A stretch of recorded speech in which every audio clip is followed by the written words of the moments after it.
Assalamualaikum warahmatullahi wabarakatuh.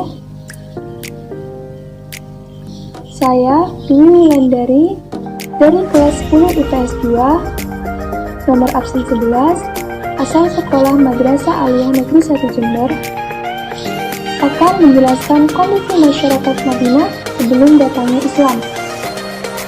Yang saya akan bahas, yang pertama yaitu perbedaan antara kondisi kebudayaan masyarakat Mekah dan Madinah sebelum datangnya Islam, dan yang kedua dampak yang diperoleh dengan hijrahnya Nabi ke Madinah. Yang pertama, kondisi kebudayaan masyarakat Mekah sebelum datangnya Islam. Sebelum Islam datang ke Mekah, masyarakat Mekah dikenal dengan masyarakat jahiliyah atau bodoh, bukan bodoh dalam ilmu pengetahuan, tetapi dalam mengenal ketuhanan. Mereka senang berbuat dosa seperti membunuh bayi perempuan yang baru lahir, karena bayi perempuan dianggap sebagai aib dan anak perempuan tidak bisa diajak perang. Kemudian, kebudayaan dan kondisi masyarakat Madinah sebelum datangnya Islam.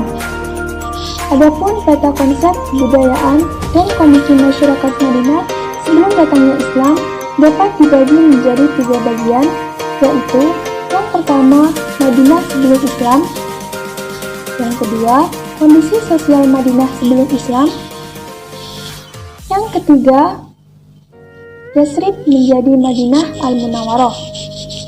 Adapun kondisi sosial Madinah sebelum Islam juga dapat dibagi menjadi 3 bagian. Yang pertama, suku Aus dan Khazraj. Yang kedua, kaum Yahudi. Yang ketiga, kaum musyrik. Yang pertama, Madinah sebelum Islam.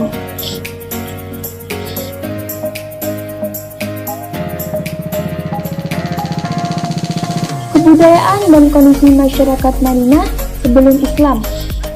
Masyarakat Madinah mempunyai kebiasaan yang tidak baik seperti riba, adu domba, saling bertikai, dan peperangan antar suku. Namun, masyarakat Madinah mempunyai letak geografis yang subur, sehingga mempunyai komunitas pertanian yang melimpah. Yang kedua, kondisi sosial Madinah sebelum Islam. Suku Aus dan Khazraj. Kedua suku ini awalnya adalah nama dari 2 orang saudara kandung anak dari Haris bin Salabah dari istrinya yang bernama Kilah binti Al-Arkam bin Amr bin Zafnah.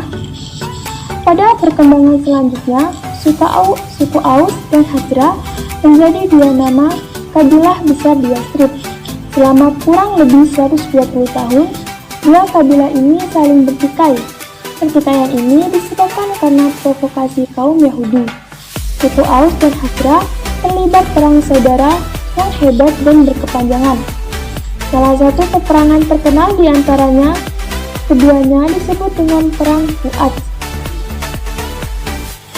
Siklus Perang Bu'ats yang terjadi berkepanjangan ini telah membangkitkan mereka untuk mencari perdamaian. Keinginan untuk hidup damai inilah yang mendorong suku Aus dan Khazraj menerima kehadiran Islam. Islam dalam pandangan mereka merupakan lambang persaudaraan dan kedamaian. Kaum Yahudi. Dalam perekonomian, yang pertama, kaum Yahudi sebagai besar perekonomian di Yasrib. Yang kedua, kaum Yahudi menguasai perdagangan, perputaran bisnis biji-bijian, kurma, hammer, serta jual beli kain. Dan yang ketiga, kaum Yahudi menguasai Arab dengan keuntungan berlipat ganda. Dalam sistem perdagangan, yang pertama, kaum Yahudi menganut sistem riba. Yang kedua, kaum Yahudi meminjamkan uang dengan sistem jaminan dan merampas jaminan jika jatuh tempo tak terbayar. Yang terakhir, perang kekuasaan Perang Bu'ats. Kaum Yahudi terdiri dari 3 kabilah. Yang pertama, Bani Qainuqah, yang kedua, Bani Najrim, yang ketiga, Bani Quraidah. Ketiga kabilah ini menyulut keterangan kaum Aus dan Khazraj. Ketiga kaum inilah yang menguasai pertanian, perdagangan, pertukangan, hingga menguasai seluruh Yasrib. Kaum musyrik. Kaum musyrik adalah kaum minoritas yang hidup di Yasrib. Mereka memiliki seorang tokoh bernama Abdullah bin Ubay. Sebelum Rasulullah SAW hijrah ke Yasrib, tepatnya setelah perang Bu'ats usai, suku Aus dan Khazraj telah sepakat untuk menobatkan Abdullah bin Ubay menjadi pemimpin kelompok mereka. Abdullah bin Ubay merasa tidak ada pesaing di Yasrib.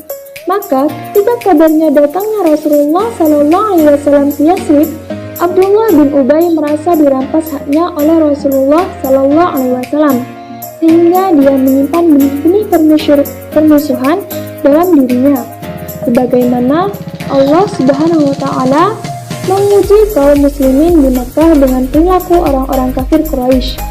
Demikian juga Allah Subhanahu wa Ta'ala menguji mereka di Yasrib dengan perilaku orang-orang Yahudi. Dengan demikian, di Yasrib ini, masyarakat atau umat Islam kelak selalu berhadapan dengan berbagai komunitas dengan pluralisme kebudayaan, baik dalam bermasyarakat maupun dalam beragama. Yang ketiga, Yasrib menjadi Madinah Al-Munawwarah. Yasrib yang kemudian diganti namanya menjadi Madinatul Munawwarah setelah kedatangan Rasulullah SAW ini menjadi sangat terkenal.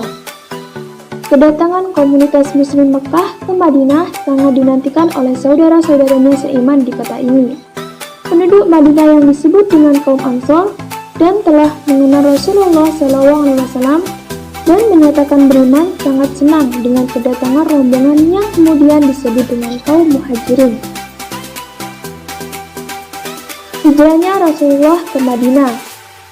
Hijrah adalah perpindahan atau migrasi dari Nabi Muhammad SAW dan pengikutnya dari Makkah ke Madinah.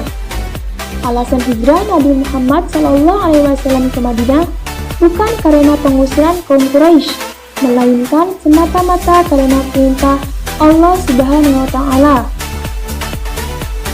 Dampak yang diperoleh dengan hijrahnya Nabi ke Madinah. Yang pertama, sangat menguntungkan bagi umat Islam. Islam di Madinah semakin banyak pengikutnya. Yang kedua, bersatunya kaum Ansor dan kaum Muhajirin. Dan yang terakhir, pengikut Nabi Muhammad SAW tidak terancam oleh orang-orang kafir Quraisy. Thank you dan terima kasih.